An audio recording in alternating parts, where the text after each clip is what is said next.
Bismillahirrahmanirrahim. Assalamualaikum warahmatullahi wabarakatuh. Sebelumnya, Waalaikumsalam warahmatullahi wabarakatuh. Waalaikumsalam warahmatullahi. Terima kasih kepada Pak dosen atas waktunya dan kepada rekan-rekan semua yang telah hadir pada kesempatan kali ini. Untuk mempersingkat waktu, saya langsung kepada pembacaan book chapter yang telah saya kerjakan, yaitu temanya mengenai pemikiran filsafat ilmu Syekh Muhammad Naqwi Al-Attas. Mohon maaf sebelumnya kalau ada salah pengucapan nama atau tempat ya. Oke, sip. Lanjut. Pendahuluan. Banyak tokoh cendekiawan muslim modern yang peduli akan kemunduran umat Islam dan telah banyak wacana yang berkaitan langsung dengan isu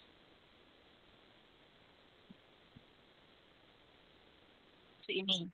Hal ini dapat diamati dari adanya berbagai usaha para cendekiawan muslim dan banyak bidang kehidupan dan keilmuan yang mencoba menawarkan pembaruan pemikiran atau strategi pembenahan kondisi umat. Usaha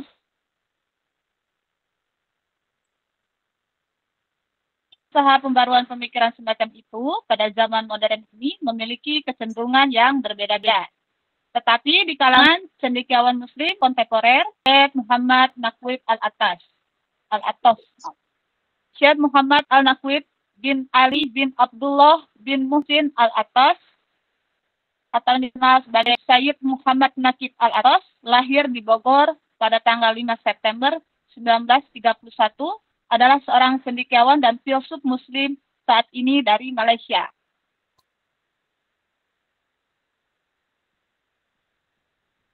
Ia menguasai teologi,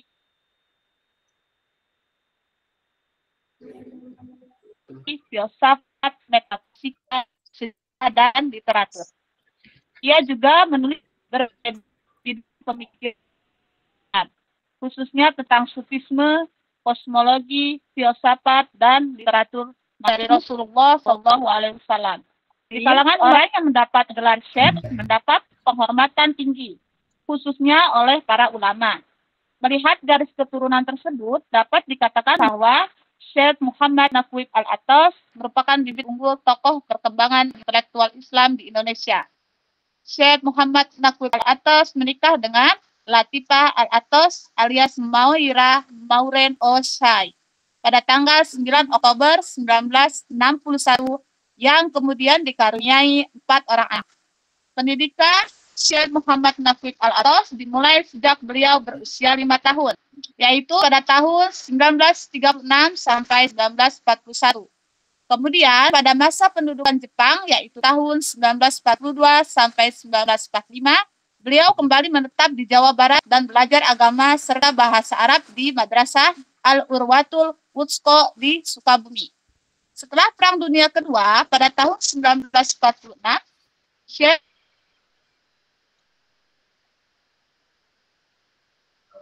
Muhammad Naqwi Al-Attas kembali ke Johor dan melanjutkan sekolah di Bukit Zahroh School dan meneruskan pendidikannya di English College Johor Bahru.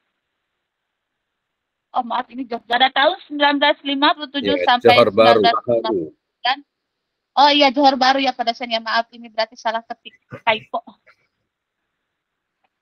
Selanjutnya, pada tahun 1957 sampai 1959, beliau melanjutkan pendidikannya di University of Malaya, Kuala Lumpur, Malaysia.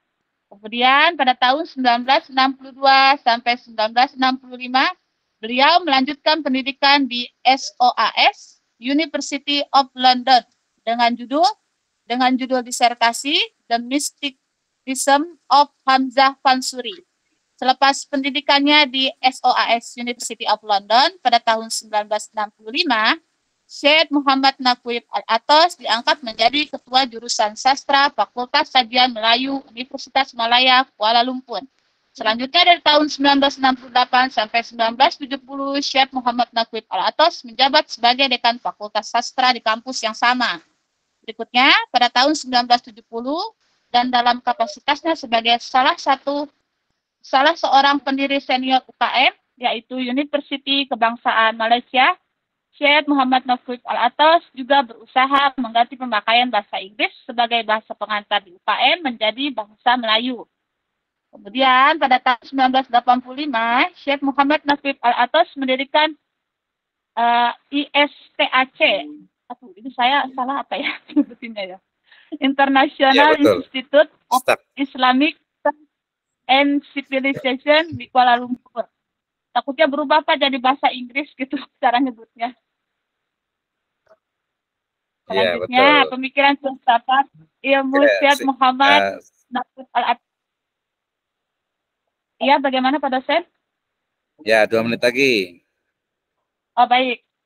Pemikirannya, sedari kecil Syekh Muhammad Naqib Al-Atas sudah terbiasa dengan konsep pemikiran Islam yang tinggi. Pemikiran ini banyak dipengaruhi oleh Imam Al-Ghazali, Imam Al-Asy'ari, Nuruddin Ar-Raniri, Hamzah Fansuri, Sadruddin Sirazi, dan para filsuf dan mutakalim klasik. Beliau adalah seorang yang pakar dan menguasai berbagai disiplin ilmu, seperti teologi, filsafat, dan metafisika, sejarah, sastra, dan bahasa. Tentu ilmu syariat tidak perlu dipertanyakan lagi karena itu merupakan ilmu yang fardhu ain. Syekh Muhammad Naqib Al-Atas juga seorang penulis yang produktif dan otoritatif yang telah memberikan kontribusi baru dalam disiplin keislaman dan peradaban Melayu. Tokoh ini juga diberi keahlian yang lain seperti ilmu arsitektur. Langsung ke pemikirannya. Pemikirannya mana nih? Pemikirannya apa nih, tentang Pak. Coba lihat. Nah, adapun pemikiran dari tokoh ini yaitu Syekh Muhammad Naqib Al-Atas meliputi 2 perkara, yaitu pandangannya tentang epistemologi Islam. Di sini beliau menjelaskan bahwa kemunduran ilmu pengetahuan Islam terutama sekali berkaitan dengan epistemologi.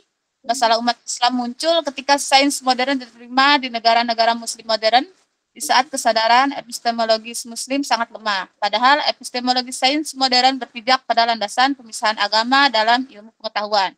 Epistemologi Islam tidak berangkat dari keraguan, sebagaimana sains modern barat dikembangkan dengan berlandaskan kepadanya, melainkan berangkat dari keyakinan akan adanya kebenaran itu sendiri. Kebenaran yang secara inheren telah terkandung dalam Al-Quran sebagai petunjuk Tuhan bagi Syekh Muhammad Naqib Al-Atas sendiri. Dalam proses pembalikan kesadaran epistemologi ini, program Islamisasi menjadi satu bagian kecil dari upaya besar pemecahan masalah epistemologi ilmu pengetahuan. Juga ada pandangannya tentang de-westernisasi dan Islamisasi.